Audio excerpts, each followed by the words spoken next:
구독, 좋아요, 댓글까지 해주시면 정말로 감사하겠습니다, 여러분들.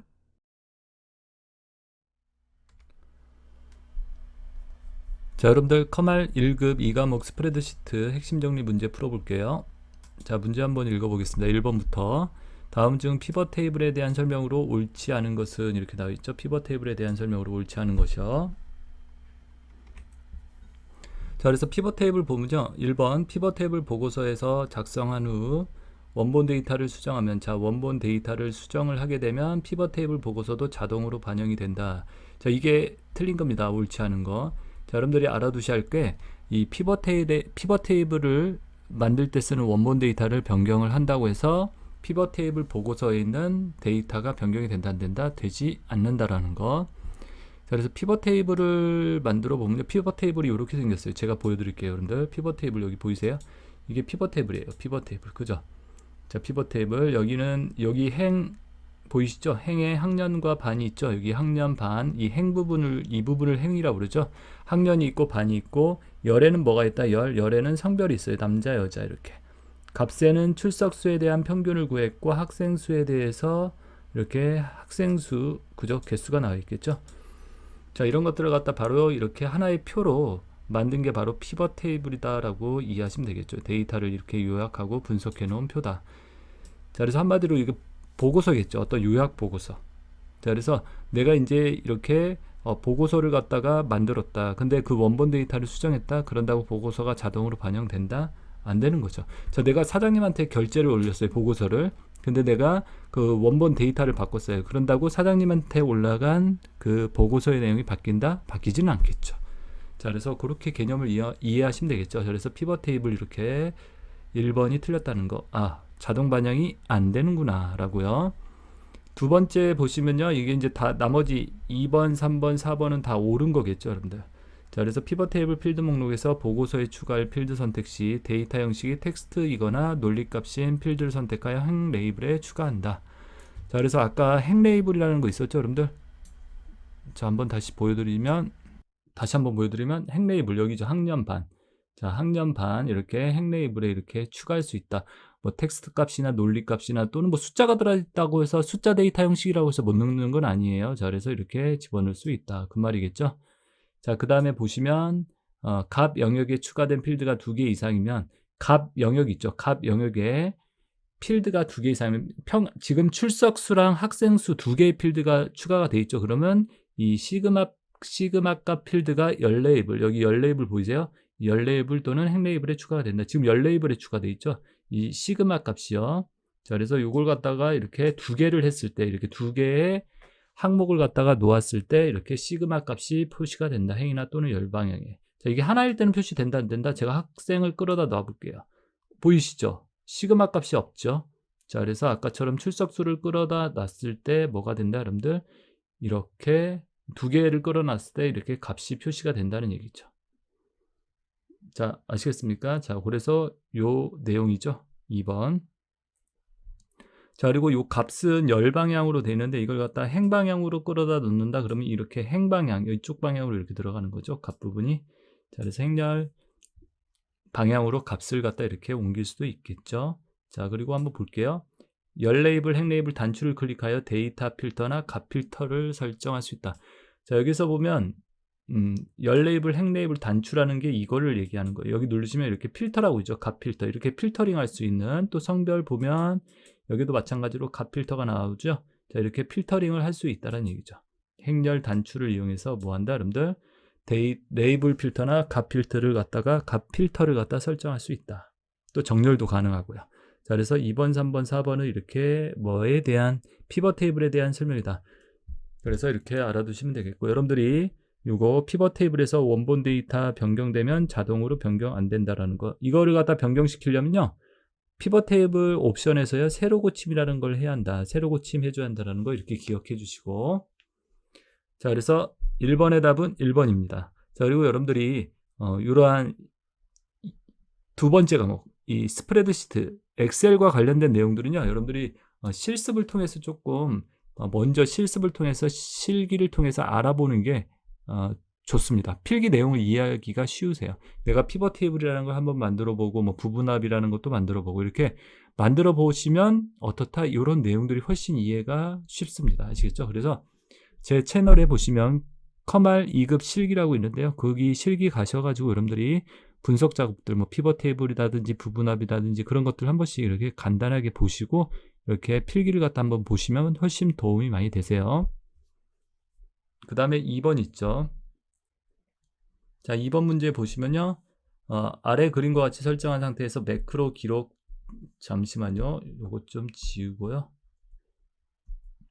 자, 매크로 기록 대화 상자의 확인 단추를 눌렀다. 자, 밑에 보시면 밑에 내려가 볼까요? 이렇게.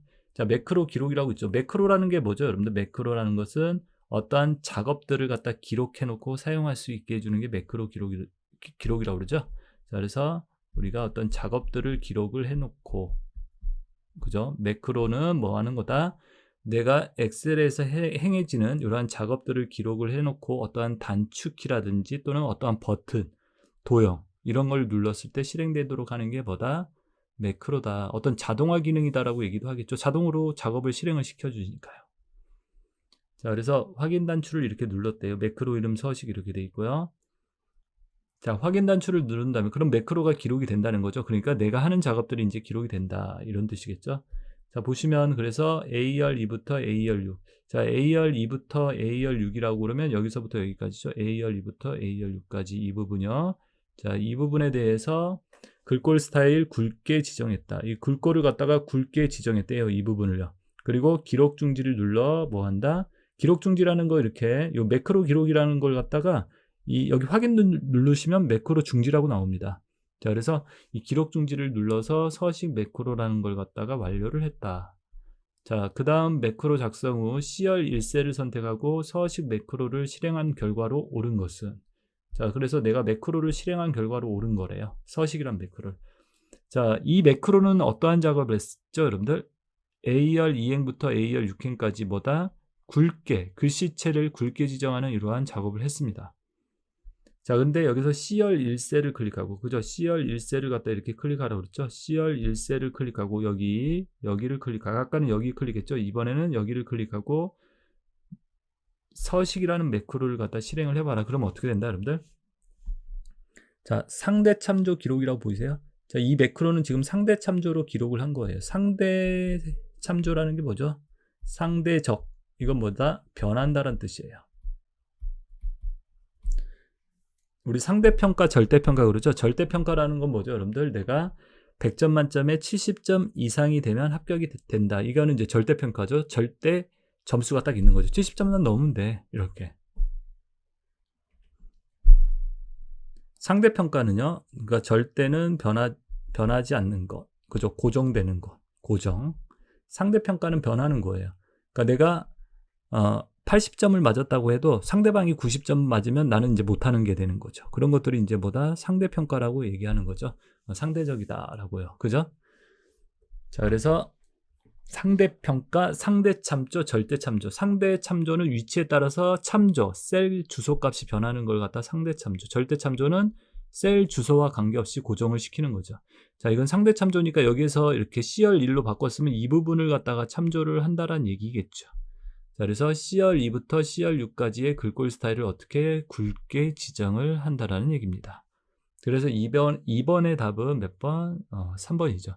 자, 그래서 우리가 이 매크로에 관한 문제들도 그 실기 때 항상 나오는 거니까 실기에 항상 나오는 것들이 필기의 문제로 꼭 나온다라는 거는 여러분들이 알고 계셔야 합니다.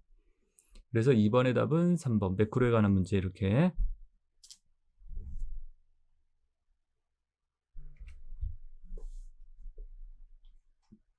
자, 그 다음에 그 밑에 3번 문제를 볼까요? 여러분들 3번 문제 한번 볼게요. 3번이요.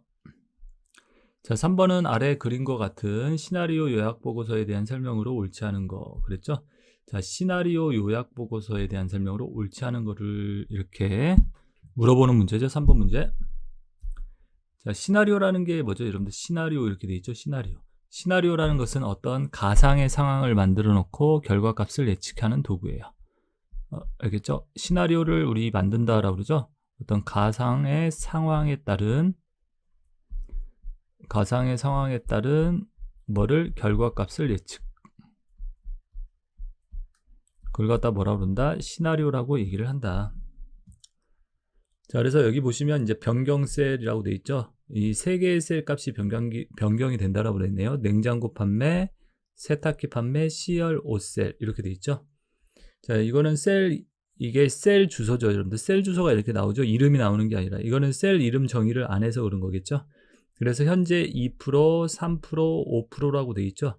이 세 개의 셀 값이 2%, 3%, 5%일 때, 만약에 호황일 때, 그러니까 예를 들어서 4%, 6%, 10%일 때 예상 판매 금액이 이렇게 현재는 이거예요. 근데 호황일 때 만약에 4%, 6%, 10%로 이렇게 증가가 됐어요. 그때는 이만큼 된다는 거죠. 예상 판매액이. 불황이다. 그러면 이제 마이너스 2%, 마이너스 3%, 마이너스 5% 불황일 때는 이렇게 된다는 얘기죠. 이게 이제 바로 뭐다, 여러분들? 시나리오라고 했죠. 시나리오. 그래서 시나리오라는 것은 어떤 변경된 셀의 값에 따라서 결과값이 어떻게 되는지를 갖다 이렇게 예측을 해보는 이러한 분석 도구라고 얘기할 수 있겠죠. 그리고 여기 보시면 이게 이제 시나리오 이름이에요. 호황이라는 시나리오하고 불황이라는 시나리오 이렇게 두 개의 시나리오를 만든 거죠. 그래서 1번의 호황과 불황 두 개의 시나리오를 작성한 시나리오 요약 보고서는 새 워크시트에 표시가 된다. 이렇게 돼 있죠. 자, 그래서 여러분들 보시면은요, 이 시나리오는요, 어디에 새 워크시트에 만들어집니다. 새 워크시트에 이렇게 만들어진다는 거. 내가 선택한 시트의 그 앞에 만들어져요. 그래서 1번은 맞는 말이고요. 자, 2번은요, 원본 데이터의 냉장고 판매, 세탁기 판매, 그리고 예상 판매 금액으로 이름을 정의한 셀이다. 그러니까 이거는 지금 셀에다가 이름을 정의했기 때문에 이렇게 나오는 거죠, 여러분들. 셀에다가 이름을 정의했기 때문에. 자, 여러분들 제가 여기 시나리오 이렇게 시트를 갖다가 보여드리고 있습니다. 시나리오 보이세요? 이렇게 시나리오가 만들어져 있는 거. 그죠? 여기 변경될 셀은 세율이고 결과 셀은 이렇게 세 개의 결과값이 어떻게 바뀌는지를 알아보는 거죠. 세율 인상, 세율 인하. 그리고 여기 보면 셀들이 있죠. 이 셀들에 대해서 이름이 정의되어 있는 거죠. 시나리오 2번 시트 보시면 여기서 자, 이 셀 이름에 정의가 되어 있다는 게 뭐냐? 여러분들 이거 셀을 찍으면 이렇게 셀 주소가 나오죠. 이렇게 셀 주소가요. 그죠? 이렇게 셀 주소가 이렇게 나오게 되어 있습니다. 셀 주소가. 자, 여기 눌러보면 뭐가 나와 있죠, 여러분들? 자, 여기 보시면 이것도 아무것도 안 되어 있죠? 자, 근데 여기 세율을 갖다가 이름을 갖다가 정의해라. 그죠? 세율을 갖다가 여기 변경셀이 12%죠. 이 값이, 요 셀 값이 변경이 된다는 거죠. 여기에다가 이름을 정해야 한다. 여기에다 이렇게 이름을 쓰라는 얘기예요. 세율이라고. 세율. 그리고 엔터. 이렇게 하면 여기 보이세요, 여러분들?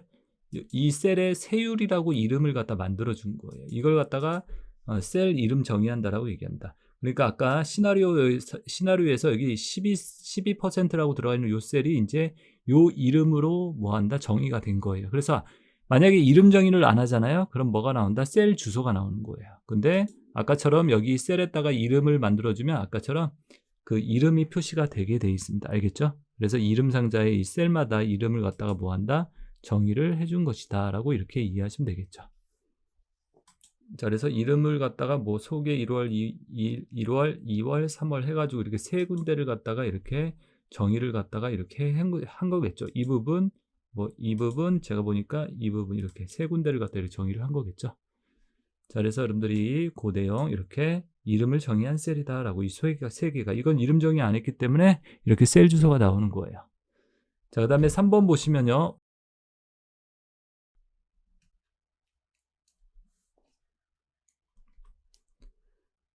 자, 그리고 3번 보시면 원본 데이터에서 변경셀 여기 있죠? 요 변경셀의 현재 값을 수정하면 시나리오의 요약 보고서가 자동으로 업데이트가 된다. 자, 이것은 무슨 말이다? 원본 셀 값이 이렇게 변경이 된다고 하면 시나리오의 값도 자동으로 변경이 된다? 그건 되지 않습니다. 그러니까 여기 시나리오라는 걸 만들었죠. 이렇게 어디 시나리오 2번을 갖다가 시나리오 결과라고 해서 이렇게 시나리오 요약 시트를 만든 거예요. 자, 내가 여기에서 이렇게 이걸 변경한다고 해서 15%로 이렇게 변경하겠다. 15%로 이렇게 변경한다고, 잠시만요. 이렇게 변경한다고 해서 15%라고 이렇게 변경을 했어요. 그렇다고 해서 여러분들 여기에 결과값이 바뀐다 안 바뀐다? 바뀌지는 않는다는 얘기예요. 무슨 말인지 아시겠죠? 자, 그래서 이것도 원본 데이터가 변경이 된다고 해서 시나리오 요약 보고서가 자동으로 업데이트 된다? 업데이트 되지 않는다. 수정되지는 않는다. 답은 3번입니다. 자, 그리고 4번처럼 시나리오 요약 보고서 내의 모든 내용을 수정 가능하며, 그렇죠. 이런 것들 다 수정 가능하며 자동으로 설정된 윤곽도 지을 수 있다. 여러분들 여기 보시면 이제 시나리오 보시면 이게 옆에 보이세요? 위에 선이 있는 거요? 여기도 선이 있죠. 이걸 윤곽선이라고 그래요. 윤곽선이 요약선이다라고 이해하시면 되세요. 여기 마이너스로 돼 있죠. 이거 누르면 어때요? 이렇게 묶어가지고 표시하는 거죠. 이렇게. 자, 여기 마이너스 이렇게 해서 감추는 거예요. 요약해서. 플러스 누르면 어떻게 되죠? 이렇게 다 상세하게 보여주겠죠. 자, 이게 윤곽선이라고 얘기합니다. 자, 그래서 시나리오 보고서의 내용은 수정을 할 수도 있고요. 거기 안에 수정 가능하며 자동으로 설정된 윤곽선도 이것도 지울 수도 있다. 아까 그런 윤곽선들도 뭐 한다, 여러분들? 없앨 수도 있다란 얘기죠. 그래서 없애려면 데이터에서 여기 그룹 해제라고 있죠. 여기서 윤곽 지우기라는 걸 이용하면 이 윤곽들이라고 그러거든요. 이 윤곽선들을 없앨 수 있다. 자, 그렇기 때문에 시나리오에서도 뭐가 3번이 틀린 거. 아까 1번에서 피벗 테이블이 있었죠. 그 피벗 테이블하고 거의 비슷한데요. 그죠? 원본 셀이 바뀐다고 해서 어떻다? 피벗 테이블 요약 보고서 또는 시나리오의 요약 보고서. 요약 보고서, 이 보고서들 값이 바뀌지는 않는 거구나 라고 이렇게 이해하시면 되겠죠. 3번의 답은요. 3번이요.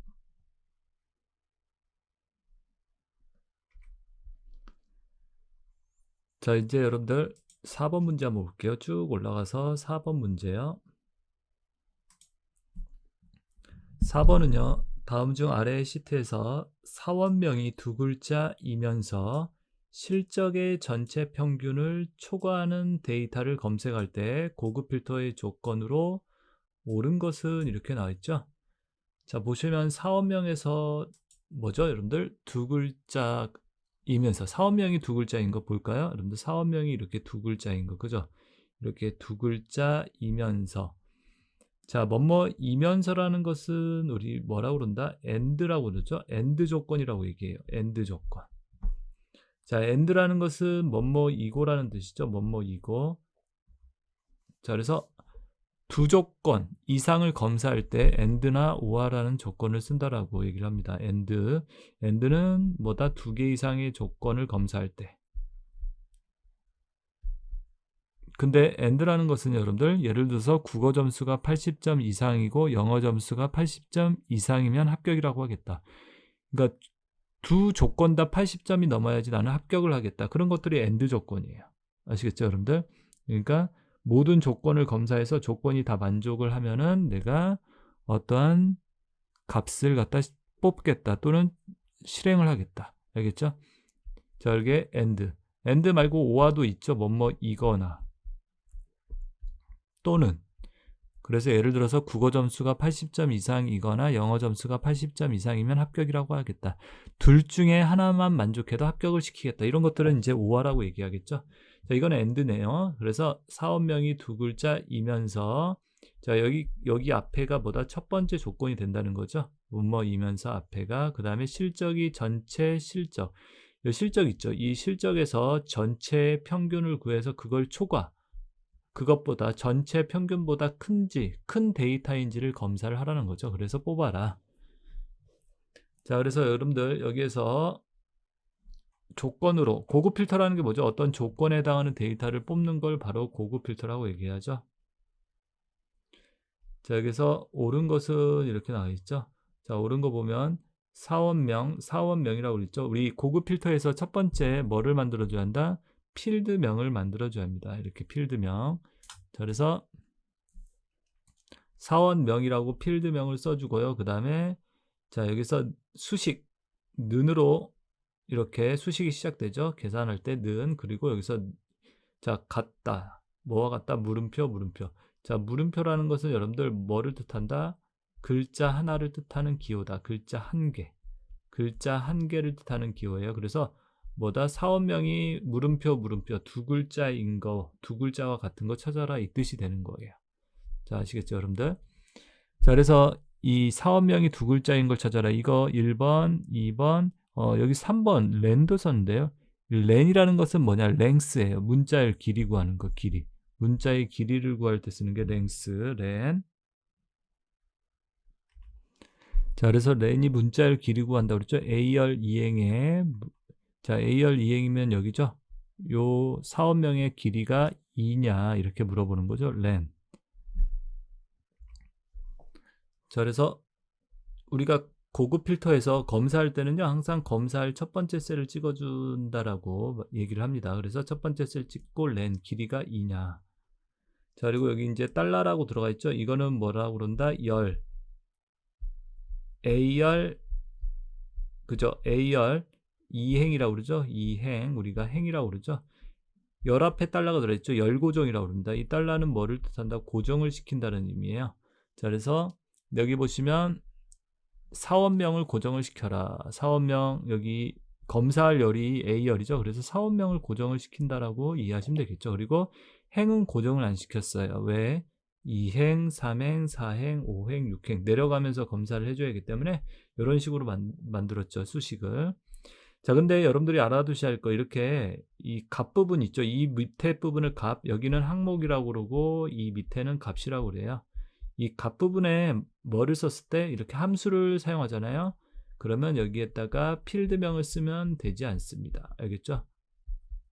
자, 그래서 여러분들이 알아두셔야 할 거, 어디에다가 여러분들 값 부분에 함수를 사용할 때, 여기 값, 이 밑에 값이라고 그러죠. 이 값 부분에 함수를 사용하면요, 필드명을 쓰면 된다, 안 된다, 안 된다라고, 여기다가 그냥 이렇게 조건이라고 쓰던지 해야 돼요. 다른 이름으로. 자, 그래서 여기서 3번 요거는 틀렸어요. 그래서 렌을 갖다가 쓰려면은 사원명 대신에 다른 이름, 뭐 조건이라고 이렇게 적어줘야 하는데 그렇게 적지 않았기 때문에 3번은 틀렸죠. 4번은 이렇게 아스트리크가 나왔네요. 아스트리크라는 게 뭐다, 여러분들? 아스트리크는요, 모든이란 뜻이에요. 모든. 자, 모든. 그래서 모든 글자를 대신해서 사용한다. 그러니까 예를 들어서 뭐 이런 거죠. 박으로 시작되는 모든 거 뽑아라. 그러니까 박으로 시작되는 모든 거 뽑아라. 뭐 박수, 그죠? 박찬호. 글자 수와 관계없이 이렇게 뽑는다는 거죠. 박수, 박찬호. 글자 수와 관계없이 모든 거, 박으로 시작되는 모든 거 뽑아라. 이럴 때 쓰는 거예요. 이거는 이제 두 글자를 쓰는 건 아니겠죠. 그래서 4번도 해당되지 않고. 그러면 1번과 2번 중에 답이 있겠네요.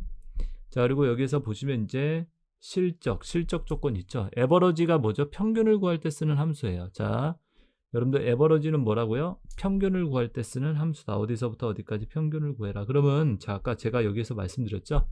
이렇게 값 부분에 함수를 사용하게 된다. 여기 함수 썼죠. 에버러지는 함수. 그러면 필드명을 적으면 된다, 안 된다? 이렇게 필드명을 적으면 안 된다는 얘기예요. 이렇게 다른 이름으로 적어줘야죠. 실적 조건이라고.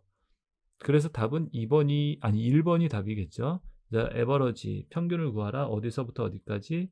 B열 2행부터 해서 여러분들 B열 9행까지, 여기서부터 여기까지 평균을 구해서 그것보다 초과되느냐, 이게 초가 좀 크냐, 뭐가? B열 2행 값이. 여기서부터 검사해줘. 이 실적 조건이. 그러니까 이 실적 조건이 전체 실적 조건의 평균보다 이상인지를 갖다 이렇게 검사를 하는 거죠. 답은 그래서 1번처럼 돼야 한다는 얘기겠죠. 자, 우리 이거 고급 필터에서 나오는 이 부분들도 여러분들 시험 문제에 이렇게 고급 필터로 많이 나오는 유형이죠. 그래서 여러분들이 알고 계셔야 한다는 거, 이렇게. 답은 1번이요.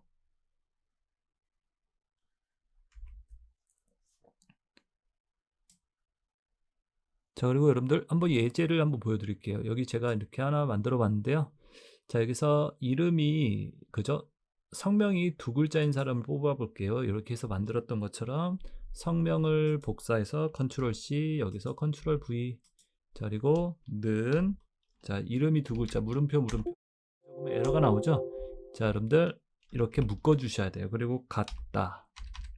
이렇게 여기 나와 있는 것처럼 이렇게 적어 주셔야 돼요. 엔터. 보이시죠? 물음표 글자 두 개가 들어가는 거 찾아라, 이 뜻이에요. 성명에서. 자, 그러면 한번 해볼게요, 여러분들. 커서를 표 안에다 놓고 데이터에서 고급. 자, 범위 감싸지는 거 보이실 거예요, 이렇게. 자, 범위가 여기 밑에는 없으니까 제가 여기까지만 감싸줄게요. 여기서부터 여기까지만요. 여기서 뽑아라 라고요. 다른 장소에 복사라고 하고, 조건은요. 조건은 이렇게 할게요. 여기서부터 여기까지. 조건 범위, 복사 위치는 여기에다 뽑을까요? 여기에다가 확인. 어때요? 보이세요? 성명이 두 사람인 것만 딱 나오는 거. 그죠? 자, 이렇게 해서 여러분들 뭐를 갖다가 이렇게 두 글자인 것만 뽑을 수 있다는 거죠. 아까 렌처럼 렌을 사용해 볼까요? 렌. 자, 렌을 써서 는 L, E 치면 나오죠. 렌, 랭스, 길이 구하는 거. 자, 어디? 여기를 찍는다. 자, 내가 검사할 첫 번째 셀만 찍어주시면 되세요. 그리고 여기서 달러가 붙었죠. 여러분들 문제에서 보면 달러가 붙어 있죠. 이렇게 달러가 붙어 있는데 F4키 눌러서 이렇게 열고죠. 이렇게 F4키 누르면 보이세요? 이렇게 달러가 들어가는 게 바뀌는 거. 자, 열 앞에 달러가 들어가게 이렇게 해주고 렌이 뭐다? 문자를 길이 구하는 거. 여기 보이세요? 성혜연 세 글자라는 얘기죠. 자, 그래서 이게 뭐와 같다? 는 이와 같으냐? 이렇게 물어보는 거죠. 그러면 펄스라고 나오죠. 두 글자가 아니니까 펄스 거짓이다라고. 그죠? 이거 한번 해볼까요? 자, 이렇게 해서 고급. 자, 여기서부터 여기까지 이렇게 잡아주시면 되죠. 자, 고급 필터 이렇게 뽑아내는 거예요. 자, 그리고 아까처럼 조건은 이렇게 조건 범위 보이세요? 조건 범위는 아까 지정한 게 있어서 여기서부터 다시 한번 지정할게요. 그냥. 그리고 복사 위치는 어디에 딸까요? 이거 지워버리고, 자, 이걸 지우고 여기에다 찍을게요. 나온다 안 나온다? 안 나와요. 왜 안 나온다고 그랬죠, 여러분들? 여기 함수를 갖다 값부분에 함수를 쓰면요 되지 않습니다. 안 나옵니다. 그래서 여기다 조건이라고 이렇게 다른 이름으로 조건을 갖다 이렇게 넣어 볼게요. 필드명을 여기 있는 필드명을 쓰면 안 된다고 그랬습니다. 자, 그리고 요거 지우고, 자, 그래서 커서를 안에다 놓고 데이터에서 고급. 자, 이렇게 감싸지는 거 보이죠? 다른 장소에 복사 조건 범위 맞죠? 자, 그리고 복사 위치만 여기로 하고 확인. 어때요? 3명 나오죠. 자, 어떻게 되는지 알겠어요, 여러분들? 이렇게 우리 조건을 만들 때는 필드명 그리고 값을 갖다 넣어주는 이 값 부분에 함수가 들어갔을 때는 이 필드명을, 이 표 안에 있는 필드명을 쓰면 되지 않습니다. 아시겠죠? 그래서 이렇게 조건이라고 다른 이름을 써줘야 돼요. 필드명 대신. 자, 그래서 이렇게 간략하게 설명을 드려봤고요. 답은 1번이라는 거. 자, 아시겠죠, 여러분들? 자, 이런 부분은 제가 말씀드렸듯이 저희 채널에, 제 채널에 그 2급 실기 부분이 있어요. 그 부분에서 한번 이렇게 피벗 테이블이라든지 고급 필터라든지 이런 것도 한번 보시면 도움이 많이 되실 거예요. 자, 그래서 1급에 대한 실기 부분도 제가 이제 업로드를 시킬 테니까 그때 또 보시면 되겠고요. 자, 그 다음에 5번 문제죠. 5번 문제. 5번 문제는요. 다음 중 데이터가 입력되어 있는 경우 연속된 셀 범위가 선택하는 방법으로 옳지 않은 것은. 연속되어 있는 셀을 선택한다. 첫 번째 셀을 클릭하고요. 컨트롤 쉬프트 방향키를 눌러서 선택 영역을 확장한다. 자, 여러분들이 한번 해보시면 되겠죠. 잠시만요.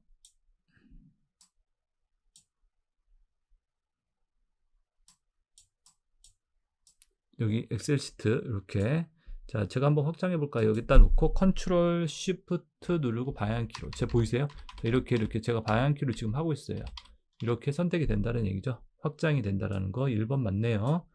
자, 2번 첫 번째 셀을 클릭하고 쉬프트 키를 누르고 이렇게 클릭한다. 그럼 어떻게 된다? 이렇게 확장이 된다는 거. 그죠?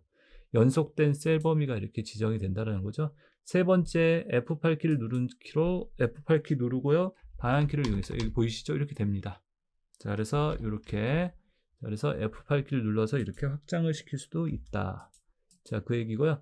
컨트롤 키를 누른 상태에서 방향키를, 자, 제가 한번 해볼게요. 컨트롤 키를 누르고 방향키로. 자, 컨트롤 키를 누르고 방향키를 누르잖아요. 선택되지는 않습니다. 알겠죠? 그리고 컨트롤 키를 누르고 방향키를 누르잖아요. 자, 여기서 보시면요. 제가 지금 IR 몇 행에 있죠? IR 2행에 있죠? 컨트롤 키 누르고 왼쪽 방향키 누르면 맨 앞 열로, 맨 앞에 열로 이동이 됩니다. 그리고 컨트롤 오른쪽 방향키는 맨 뒷열로 가겠죠. 열의 이동이에요. 알겠죠? 그래서 행 위치에서 맨 앞열이나 맨 뒤, 맨 위, 맨 아래로 이동이 된다.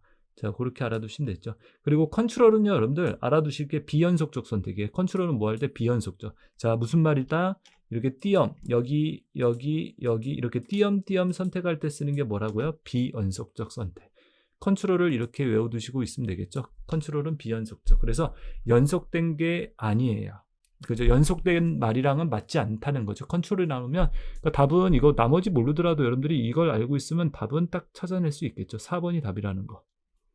자, 그래서 5번 문제 답은 4번. 그리고 여러분들이 이런 것들은 엑셀을 띄워서 해보면요.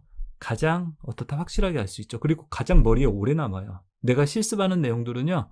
외우려고 하는 것보다 어떻다 여러분들 머릿속에 오래 남겠죠. 그렇기 때문에 여러분들이 이런 것들 엑셀 직접 띄워서 실습을 해보시는 게 가장 좋다라고 말씀을 드립니다. 그리고 컨트롤은 비연속적 선택이다라고요.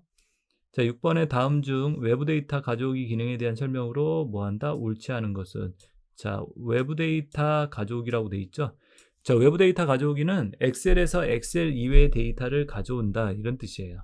그래서 1번 텍스트 파일은 구분기호나 일정한 너비로 분리된 모든 열을 엑셀로 가져오기 때문에 일부 열만을 가져올 수 없다 이렇게 돼 있죠. 자, 우리 엑셀에서 외부 데이터 가져오기라는 걸 이용해서 어떻다 여러분들 외부에 있는 데이터, 그러니까 예를 들어서 뭐 텍스트 파일이라든지 또는 어떤 파일 여러분들 뭐 액세스 파일 이런 것들을 갖다 가져올 수 있다라고 합니다. 자, 제가 한번 보여드릴까요? 이렇게 그 일부 열만을 가져올 수 없다. 자, 여기서 데이터에서의 외부 데이터 가져오기 이렇게 있죠. 텍스트 파일 한번 가져가 볼게요. 자, 구매 내역이라고 있네요. 요거 한번 가져가 볼게요. 구매 내역 그리고 가져오기 이렇게. 자, 보시면 이렇게 나와 있죠. 3단계 중 1단계 해가지고 구분기호로 분리된다 해가지고 다음. 자, 그리고 여기서 구분기호 이렇게 쉼표로 구분이 돼 있어요. 여기서 탭 이렇게 체크되어 있는데 탭은 해제하고요. 쉼표라고 체크해보면 쉼표를 가지고 이렇게 구분을 시킵니다. 자, 그리고 다음 보시면 뭐가 있다 여러분들. 여기서 이제 이 3단계 중에서 내가 가져오지 않을 거, 예를 들어서 단가를 안 가져오겠다 그러면 열 가져오지 않음, 열 건너뛰임, 활부도 안 가져오겠다, 열 가져오지 않음. 이렇게 하면 이런 두 개를 갖다 가져오지 않는다는 거죠. 마침 그리고 어디에서 A열 1셀에서 확인. 그러면 아까 두 개의 열을 가져오지 않는다는 얘기죠. 그래서 일부 열만을 갖다 가져올 수 없다라고 그러는데 이 말이 틀렸죠. 자, 그래서 내가 일부 열만을 가져올 수 있다라고 알아두시고. 자, 그래서 외부 데이터에서 옳지 않은 것은 답은 1번 일부 열만을 가져올 수 있다. 그리고 2번처럼요. 엑셀 파일은 표 피벗 태블 워크시트의 특정 위치로 다양하게 불러올 수도 있다. 액세스 파일이라는 거 우리가 이제 두 번째 과목의 데이터베이스 부분에서 이 액세스라는 프로그램을 쓰죠. 그래서 이 액세스 파일은 이렇게 표나 피벗 테이블 워크시트에서 가져올 수 있다. 웹상의 데이터의 일부를 갖다 워크시트로도 가져올 수 있고요. 새로 기침 기능을 이용해 최신 데이터를 업데이트할 수 있다. 기타 원본의 마이크로소프트 기능을 쿼리라는 걸 이용해서 외부 데이터 베이스, 외부 데이터 프로그램을 갖다 가져올 수 있다. 조건을 가지고. 그런 것들도 가능하고요. 답은 몇 번? 1번. 자, 그래서 여러분들이 뭐 이 세 가지가 옳은 거죠. 옳은 것들 한 번씩 이렇게 읽어보시고, 실제로 요 세 가지를 모르더라도 요건 알고 계세요. 아, 내가 외부 데이터 가져올 때 뭐 한다? 어떤 특정 열만을 갖다 가져올 수 없다는데 특정 일부분만을 가져올 수 있다라고 이렇게 알아두시면 되겠죠. 따라서 6번의 답은 1번.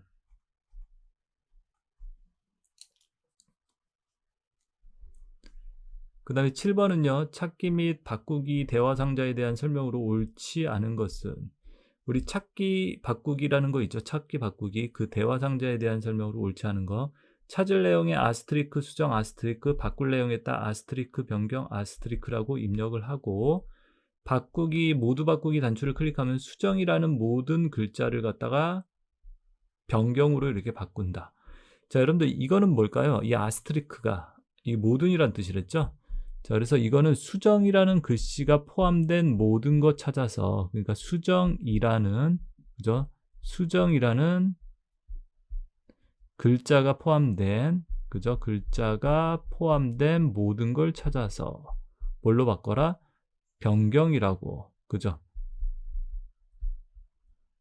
아스트리크 변경이라고 이렇게 바꾼다는 거죠.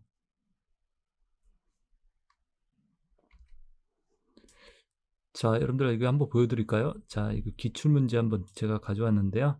여기에서 김이라고 되어 있는 걸 제가 그죠? 모두 바꾸겠다. 예를 들어서 바꾸기 홈에서 여기에서 찾기에서 바꾸기라고 있죠. 바꾸기. 자, 그리고 이렇게 제가 적었어요. 보이세요? 아스트리크 김, 아스트리크보다 김이 포함되어 있는 거예요. 김이라고 들어가 있는 것들 있죠? 이거 어떻게 아스트리크로 바꾸겠다. 모두 바꾸게 하면 보이세요? 요렇게 바꾼 거. 자, 7개 항목이 바꿨다라고 나오죠. 이렇게 바뀐다는 얘기죠.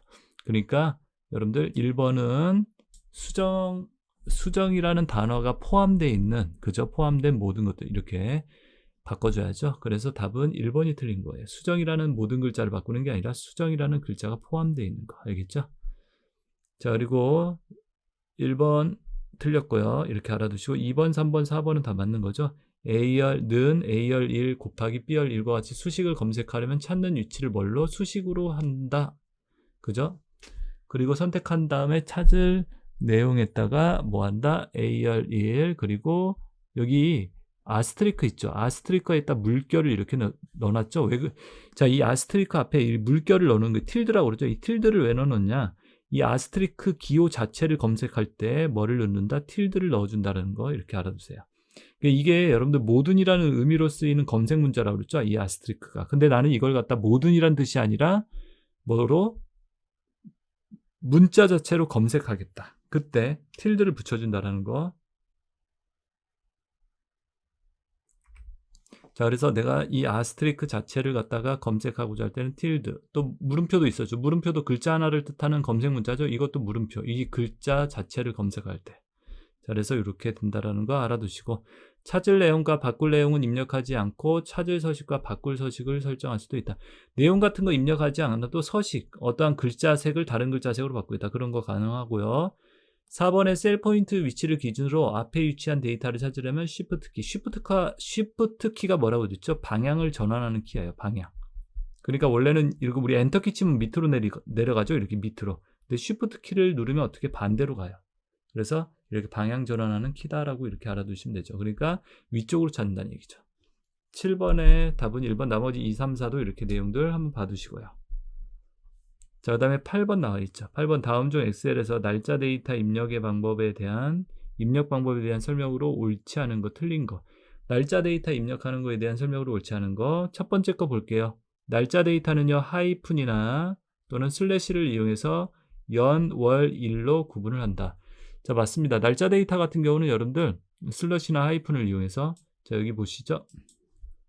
2018년 3월 9일 이런 식으로 입력을 해야 한다는 거죠.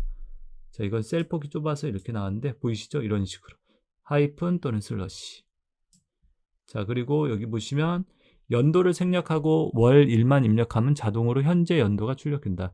그러니까 내가 여러분들 입력할 때요, 연도를 생략하고 6월, 예를 들어서 슬러시 5, 6월 5일이라고 입력했어요. 그러면 어떻게 된다?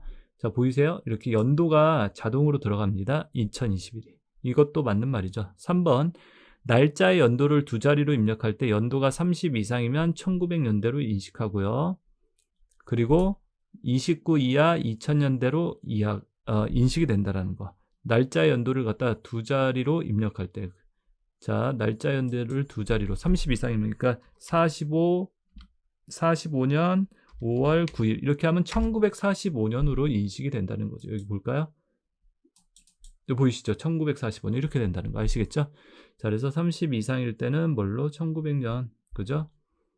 자, 그래서 2번, 3번, 1번, 2번, 3번 이렇게 맞죠? 1번, 2번, 3번. 그리고 컨트롤 쉬프트 세미콜론 누르면 오늘 날짜가 입력됐고, 자, 이렇게 컨트롤 쉬프트 세미콜론이요? 자, 볼까요? 여러분들 한번 그렇게 나오는지요? 컨트롤 쉬프트 세미콜론이라고 그랬죠? 자, 여기서 제가 눌러볼게요. 컨트롤 쉬프트 세미콜론. 그러면 현재 시간이 들어갑니다. 현재 시간 보이세요? 현재 시간. 오늘 날짜를 입력할 때는 뭐냐면 컨트롤 세미콜론 이렇게 누르시면 오늘 날짜가 이렇게 입력이 되고요. 자, 그래서 여러분들, 자, 이 단축키들 같은 것도 잘 외워두시고요. 단축키 잘 외워두시고요. 자, 그래서 답은 몇 번? 4번. 제가 말씀드렸죠. 이 문제에서 어떤 거 단축키에 관한 것들 좀 외워두셔야 돼요. 단축키를 바꿔서 내기 쉽겠죠. 사람들이 헷갈리기도 쉽고, 또는 수치 같은 거, 숫자 같은 거, 그죠? 그런 것들도 헷갈리기 쉬우니까 답은 4번. 8번의 날짜 데이터 입력에 대한 문제였죠. 4번입니다.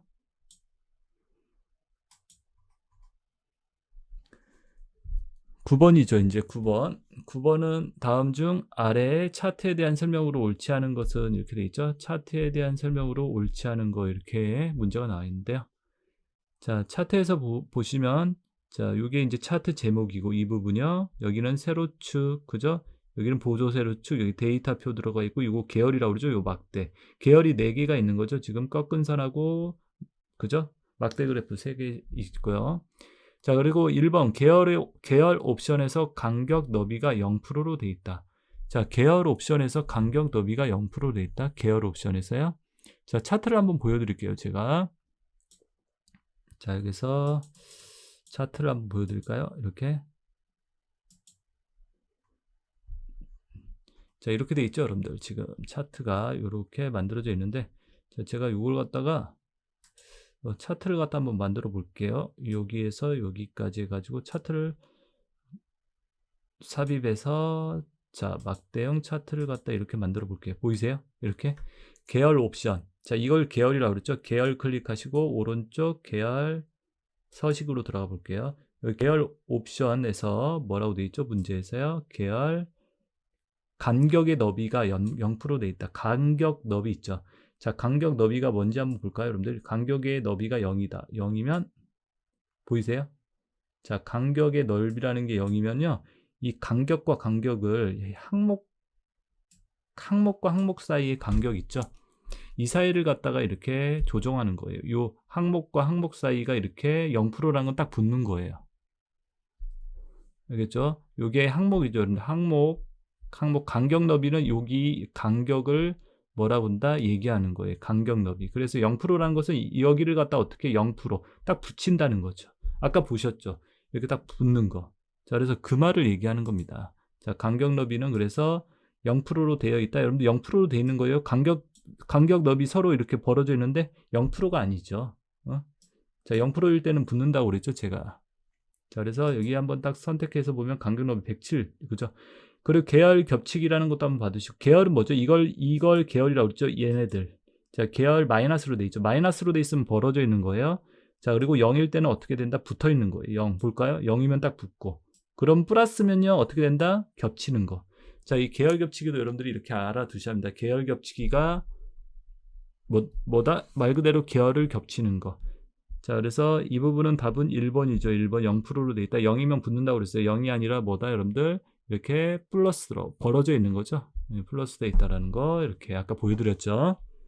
자, 그리고 계열 겹치기라는 것도 한번 봐두시고, 이 계열 겹치기는 뭐다, 여러분들? 계열 겹치기는 양수면은 뭐가 된다? 겹친다. 알겠죠? 양수면 겹치는 거예요. 겹친다.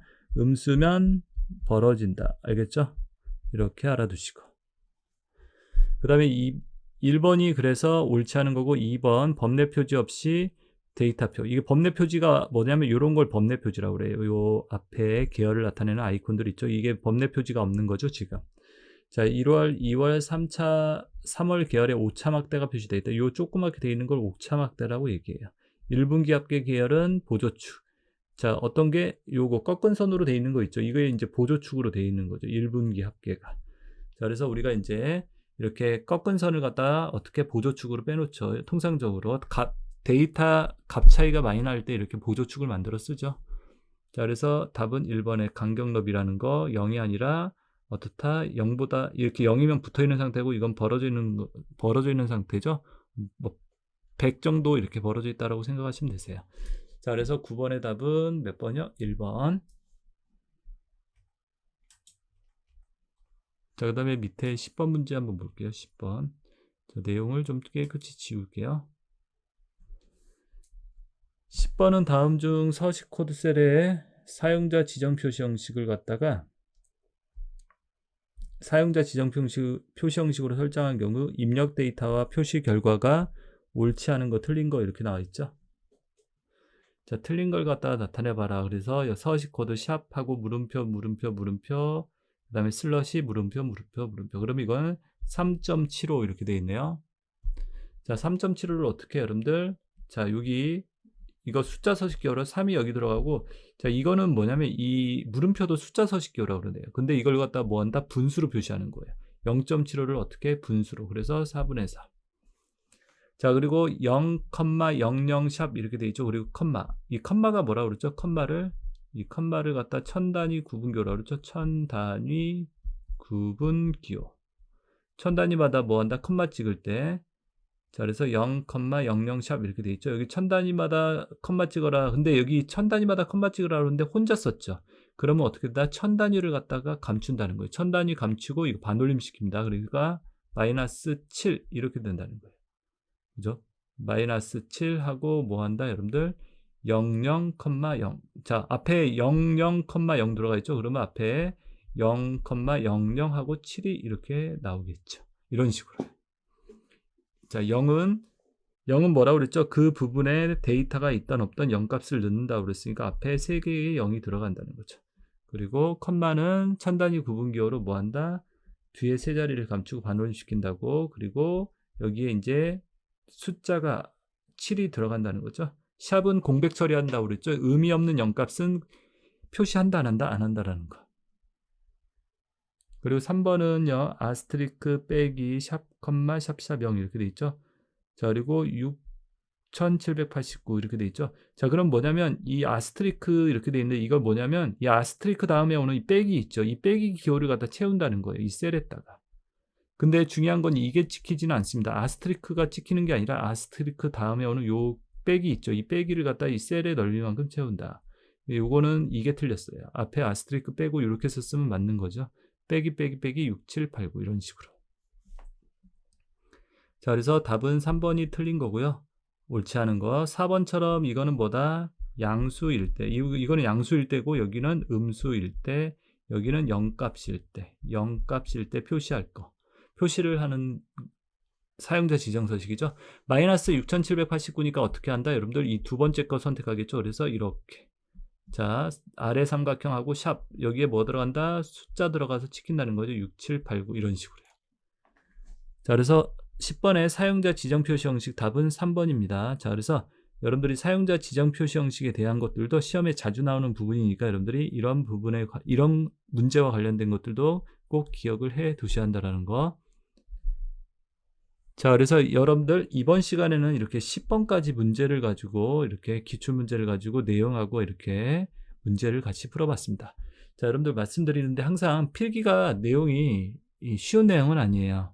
그런데 제가 말씀드렸듯이 특히 이 과목 실기와 엑셀과 관련된 내용들은요, 여러분들이 실습을 통해서 익히는 게 가장 좋다라고 말씀을 드립니다. 그래서 여러분들이 저희 채널에 박쌤 채널에서 실기 부분이 있습니다. 커말 실기 그 부분에서 실습 내용들을 좀 익히시고 필기 내용을 들어주시면 감사하겠습니다. 자, 여러분들 수업 받느라 수고들 많이 하셨습니다. 수고하셨습니다.